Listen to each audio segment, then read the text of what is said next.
얼마를 배상하면 됩니까? 근데 이 밭 전체를 다 망쳐놓으니까 500만 원 줘야 됩니다. 아니 도마도 조그만 밭을 팔아가지고 500만 원 번다는 얘기 처음 들었어요.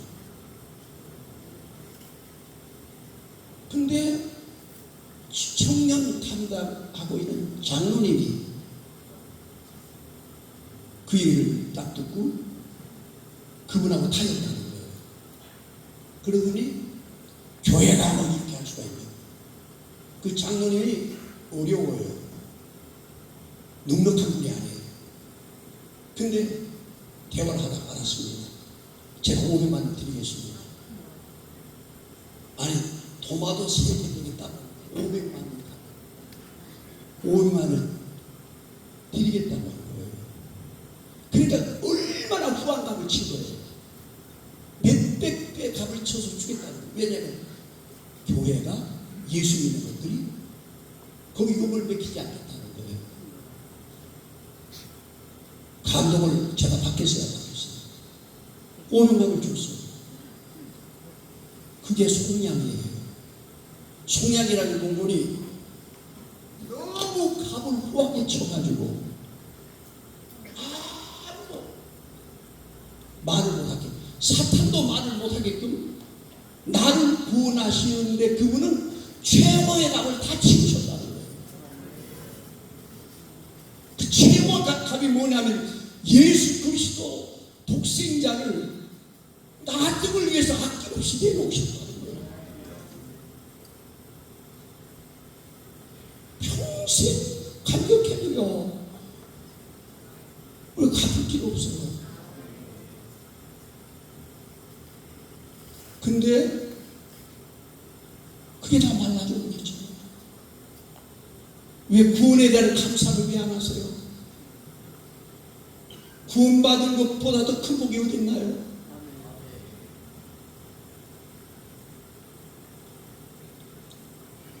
여러분 베드로, 그러면 성경에 나온 베드로는 주님 앞에 어떤 상을 받?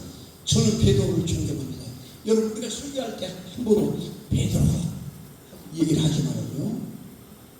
베드로 딱 안 되는데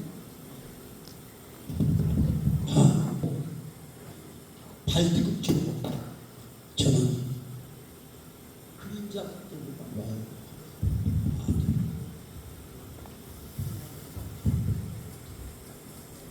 베드로를 헐뜯기 위해서 이 얘기한 거 아닙니다. 베드로 사도님 죄송하지만은 베드로 사도님을 통해서 우리에게 주신 교훈이 크기 때문에 제가 이 말을 하는 걸 용서해 주세요. 하루 얘기할 수밖에 없어요. 아주 대단한 분이죠, 베드로. 그런데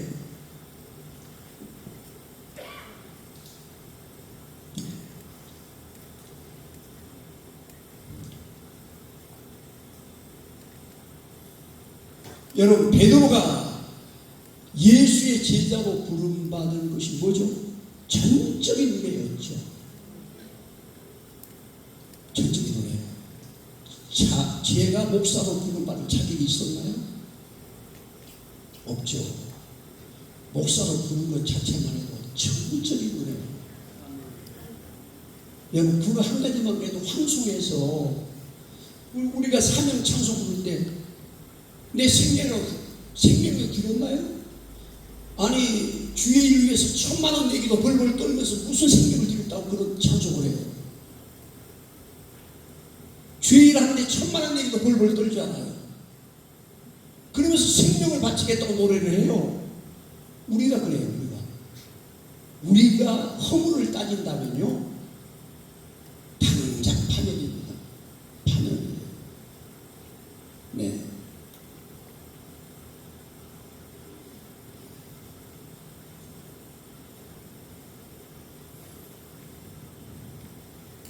여러분 베드로가 죄와 허물이 많은 걸 모르고 부르셨을까요?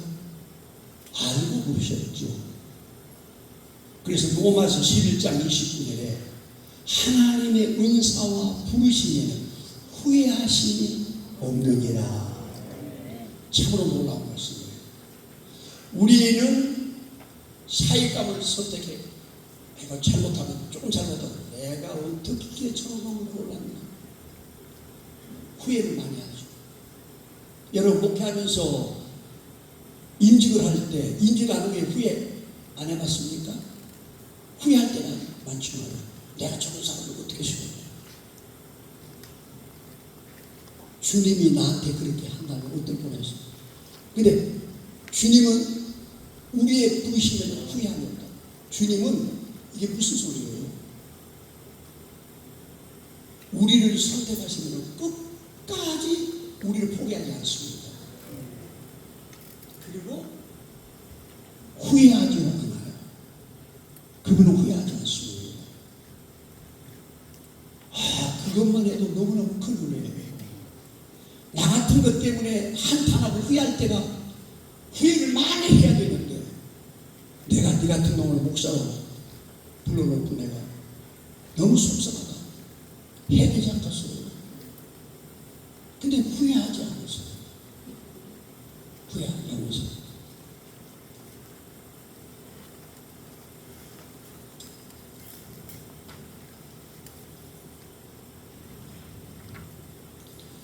여러분, 목회를 하면서도 저는 수없이 실수를 많이 했습니다.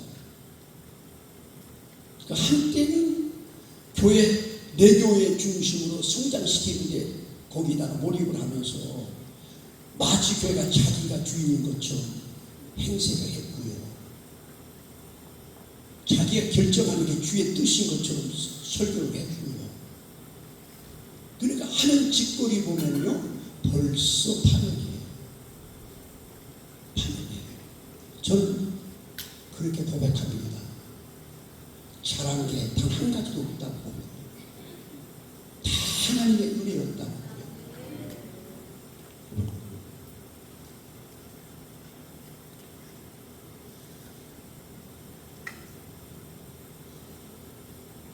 그런데 하나님께서는 나를 부르시고 내가 실망시켰을 때, 내가 죄를 범했을 때, 수없이 실수했을 때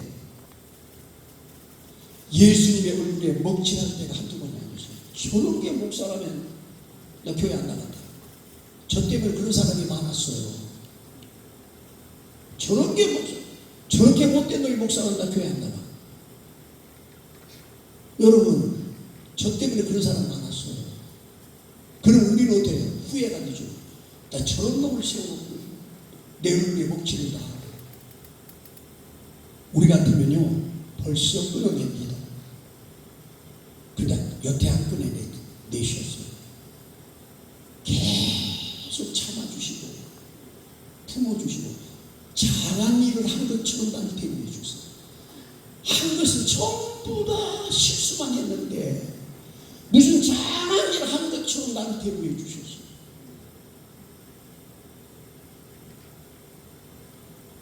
나 같은 자의 기도를 듣지 않아야 돼요. 근데 기도할 때마다 다 들으셨어요. 내가 의로워서 그랬나요?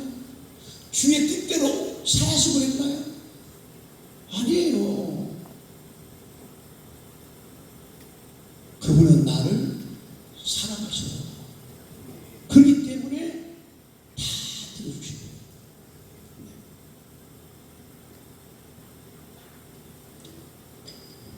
여러분, 이제 베드로에 대해서 살펴보려고 합니다.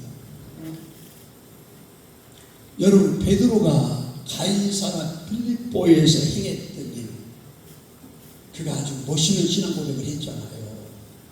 그래가지고 내 위에 교회를 세우겠다고 예수님께서 말씀하셨잖아요.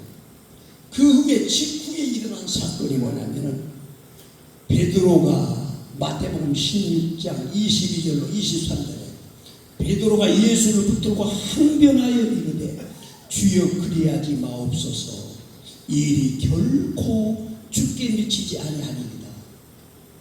세 번역에는 더 잘했어요. 번역을. 이에 베드로가 예수를 따로 붙들고 주님 안 됩니다. 절대로 이런 일이 주님께 있어서는 안 됩니다 하고 말하면서 예수님께 대들었다. 항변의 딸을 예수님께 대들었다는 거예요.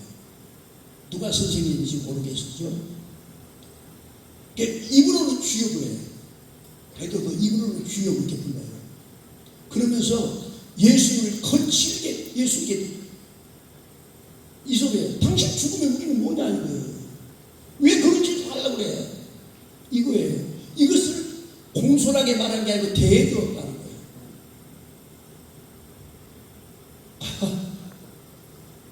여러분, 베드로가 하는 일이 대들었다는 거예요. 네. 입술로는 주님을 절대 그러면 안 된다 호령하듯이 소리를 칩니다. 베드로가 누구한테 그렇게 한 거예요? 하나님께 그렇게 한 거예요. 하나님께 그렇게 한 거예요. 근데 베드로만 그랬습니까? 근데 저는요, 베드로한테 돌 못 던져요. 저는 구했거든요. 목회자로 부름받고도요, 예수님을 주여 해놓고도 주인 대우를 하지 않았어요.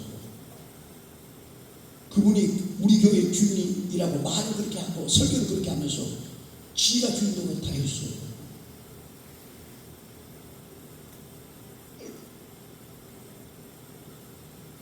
지 이름과 영광을 위해서 할 때가 더 많았어요.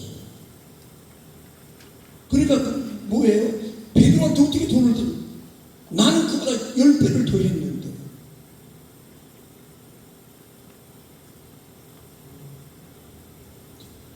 여러분은 이제 그러지 않았겠지만 저는 더 했어요.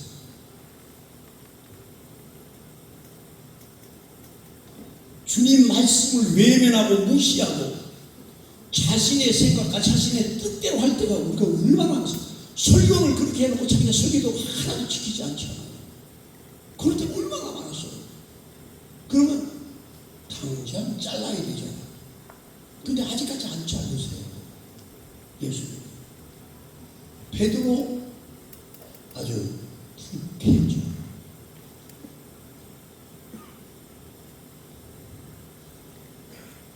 예수께서 돌이키시며 베드로에게 이르시되 사탄아 내 뒤로 물러가라. 너는 나를 넘어지게 하는 자보다 내가 하나님의 일을 생각지 아니하고 도리어 사람의 일을 생각하는 도다. 여기서 예수님은 하나님의 일과 사람의 일을 구분했었다는 말씀이에요. 저한테 묻습니다. 목사님, 당신은 지금까지 40년 목회하면서 하나님의 일을 했습니까? 사람의 일을 했습니까? 근데 습관적으로 하나님의 일이라면서. 근데 아니었어요. 사람의 일을 더 많이 했습니다. 사람의 일. 하나님의 일을 한 건 손톱만큼도 안 돼요. 자기를 앞세우고 자기를 내세우고 자기 이름과 명예와 자기가 유명해지려고 하는 일은 하나님 일 아니에요. 그래요. 자기 일이지. 하나도 쓸모가 쓰레기예요. 다 쓰레기예요. 다 자기 일이에요.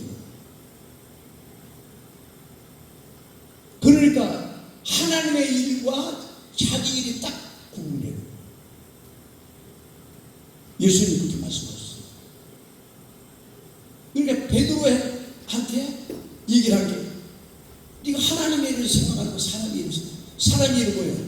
예수님의 왕이 되면 자기가 혼자 하기 위해서 똥똥거리고 군림하고 지배하고 살려고 했던 거예요.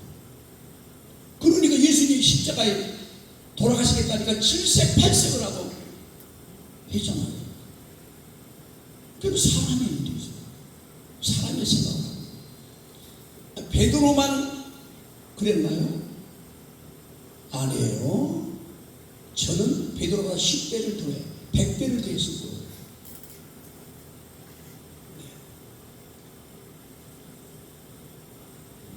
그리고 베드로가 하는 일이 뭐죠? 온 인류를 구원하는 하나님의 위대한 섭리, 구원의 섭리를 가로막는 거예요. 이건 치명적인 거예요. 예수님이 십자가에 돌아가시자면 자기도 구원이 없어요. 근데 온 인류를 구원하신 그 엄청난 사건, 대속의 사건을 정면으로 방해를 하고 거부를 하는 거죠. 이게 수제자 자격이 있습니까? 제자 자격이 있냐고. 이게 없잖아요. 수제자 될 자격도 없는 거예요. 어떻게 그럴 수가 있어요? 네, 베드로가 그렇게 한 거예요. 이게 신성한 작은 문제가 아니에요. 굉장히 큰 문제였어요. 그러니까 베드로가 사탄의 도구가 돼. 사탄의 앞잡이는 사탄아. 우리는 사탄의 앞잡이가 될 때가 없었나요? 많았죠. 목회하면서도 많았습니다.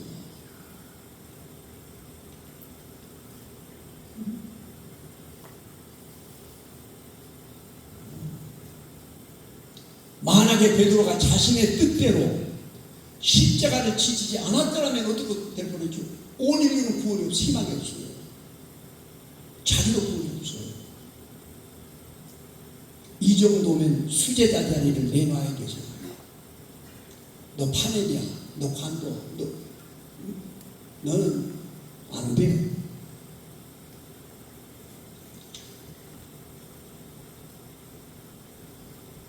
여러분, 우리 목회자가 가장 충격적이고 허망한 게 뭐니? 하나님의 일을 한다고 하면서 사람의 일을 하는 거예요. 나중에 주님 앞에 가져갈 거잖아요. 그러니까 우리가 지금까지 목회를 누구 일을 했는가 가만히 생각해 봐야 돼요. 가만히.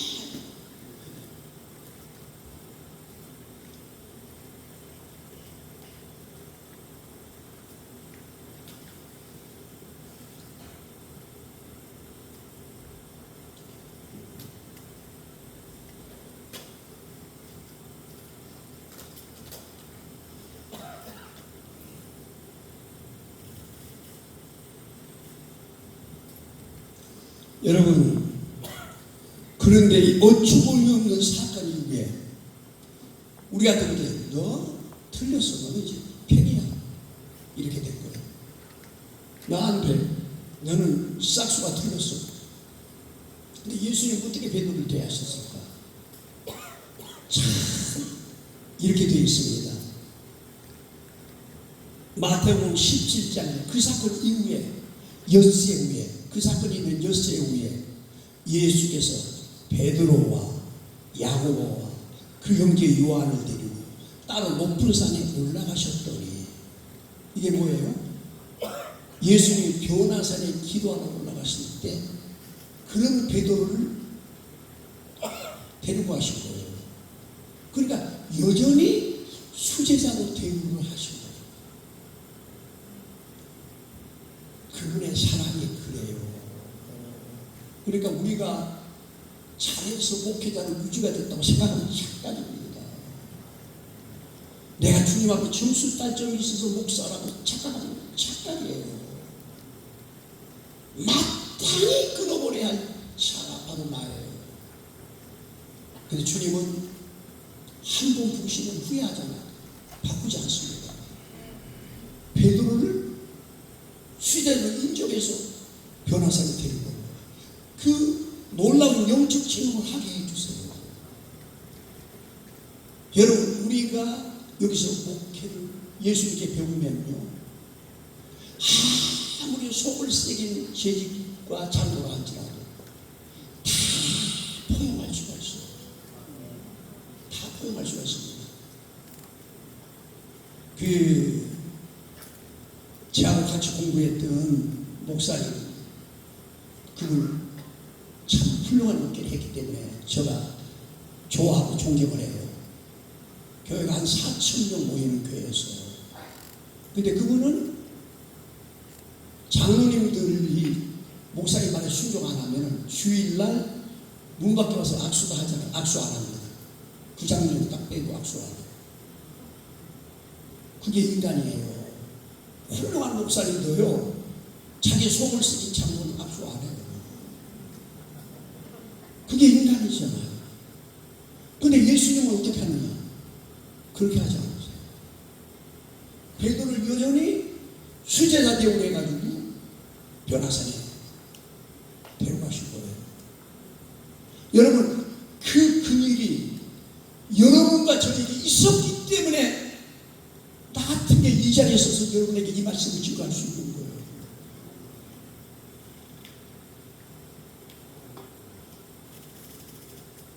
그 사랑을, 우리가 예수님께 받은 사랑을 다 깨닫지 못해. 그분이 엄청난 사랑을 베풀었는데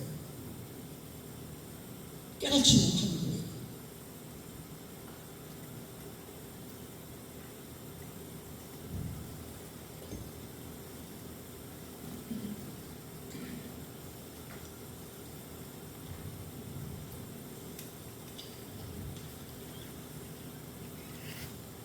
베드로는 훗날 성령 충만받고 그 사랑을 깨닫고 베드로 그의 편지 서신에서 무엇보다도 뜨겁게 서로 사랑할지니 사랑은 허다한 죄를 덮느니라. 자기 고백이에요. 자기가 예수 믿고 3년 동안도 죄를 너무 많이 지었는데 예수님을 사랑하기 때문에 자기를 다 덮어주신 것을 깨달은 거예요. 사랑은 허다한 죄를 덮는다. 그렇게 고백을 한 거예요. 네.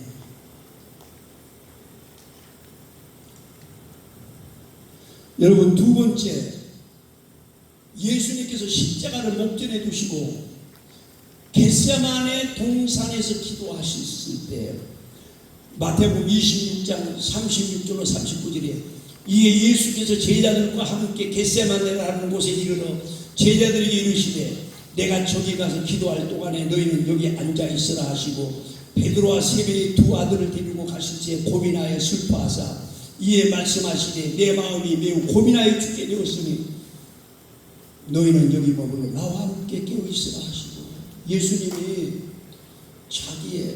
예수님이 사람이자 하나님 아들이시잖아요. 인자이시잖아요. 그러니까 내가 고민하여 죽게 됐다. 이런 말을 베드로에게 처음 하신 거예요. 십자가를 목전에 두고 예수님의 신령을 가슴이 딱 맞히는 소리잖아요. 내가 고민하여 죽게 되었으니 깨어서 나랑 같이 기도하자 했는데 제자들이 다 자버렸잖아요. 근데 3번씩이나 와서 깨웠는데 2번씩은 베드로는 잠을 잤죠. 그러니까 뭐예요? 예수님이 절박한 순간에 아주 절체절명의 순간에 예수님한테 등을 돌리거나 똑같은 거죠. 여러분, 예수님이 베드로를 친구로 대하셨어요. 친구로 대하셨어요. 파격이죠. 여러분, 요한복음에 그랬잖아요. 너희는 나의 친구다. 이제부터 종이라고 하지 마라. 종은 주인이 하는 걸 알지 못한다. 너희는 내가 아버지가 하는 일을 다 가르쳐줬으니 너희는 내 친구다. 그랬잖아요. 파격이잖아요. 여러분, 그게 베드로만 하는 말씀은 우리에게도 하신 말씀입니다. 우리가 감히 예수님의 친구가 될 자격이 있나요? 없지요. 이건 없어요. 그래, 예수님은 우리를 사랑하실 때에 한없이 자기를 낮춰주시는 거잖아요. 그래서 우리를 친구 삼아주셔서. 그 베드로가 친구로 대부해서 자기 고민을 얘기해요. 친구로 서로 얘기할 수가 있잖아요. 그리고 싹 그걸 외면했어요. 그거 작년에 여기서 세미나 하면서 내가 세미나를 안 하려고 하다가 몸도 약하고 모든 게 어려워서 세미나를 안 하려고 하다가 늦게 했잖아요. 늦게 세미나를 했었는데 저하고 가끔 전화를 해가지고 식사도 맛있는 식사도 하고 커피도 마시는 목사님 계셨어요. 근데 그분은 뭐 교단 총회장도 하고 무슨 회장 뭐 굉장히 시간이 많아요. 그리고 걸핏하면 유럽을 가고 미국을 가고 하세요. 그 경비가 많이 들 거 아니에요. 그래서 친구처럼 저하고 그렇게 지냈어요. 작년에 너무 제가 세미나 이거 시작하고 하면요, 이 경제적인 문제가 굉장히 저한테 압박이 심해요. 그래서 그분한테 전화를 했어요. 목사님, 이번 세미나에 제가 좀 많이 어려운데 저한테 좀 힘을 주세요. 3번 문자를 보냈어요. 코를 싹 닦아요. 제가 섭섭한 마음이 들었어요. 그걸 절교를 했어요. 카톡을 계속 보내도 받지도 않고 다 지워버렸어요. 1년 동안 계속 문자를 보내도 난 내하고 친구 안 한다. 친구가 어려운데 함께하지 않으면 친구 아니다. 그렇게 내가 못했어요. 예수님이 나를 그렇게 대했다면 벌써 끝장났어요. 여러분 안 그런가요? 여러분 그렇지 않으신가요? 저는 그렇게 못됐어요. 마음이 콩알 조각도 안 돼요. 친구 아니야. 나쁜 놈이야. 버리죠. 근데 예수님은 그렇죠. 품어주시죠. 여러분, 그 결정적이고 절체절명의 순간에 예수님이 그렇게 부탁을 했는데도 내가 민망해 죽게 되었으니 좀 제발 끼워서 나랑 같이 기도하냐. 샤워 콜콜 잡으자. 얼마나 배신감이 들겠나 그 같은. 근데 예수님은 그렇지 않아요. 여러분, 우리가 목회를 하면서 예수님이 진정한 친구라고 여기고 예수님께 친구로서의 대의를 우리가 지켰나요? 베드로가 더 했잖아요. 베드로가 더 했죠. 그러니까 할 말이 없는 거예요. 베드로가 할 말이 없어요. 여러분, 그런 우리를 지금까지 품어주셨다. 품어주셨다. 장한 일 한, 올림픽에 금메달 따온 사람 대우해주고. 그게 예수님의 그 사랑, 아가페 사랑이 아니었으면은 내가 숨을 쉴 수가 없어요. 사랑이 하나도 없으니까.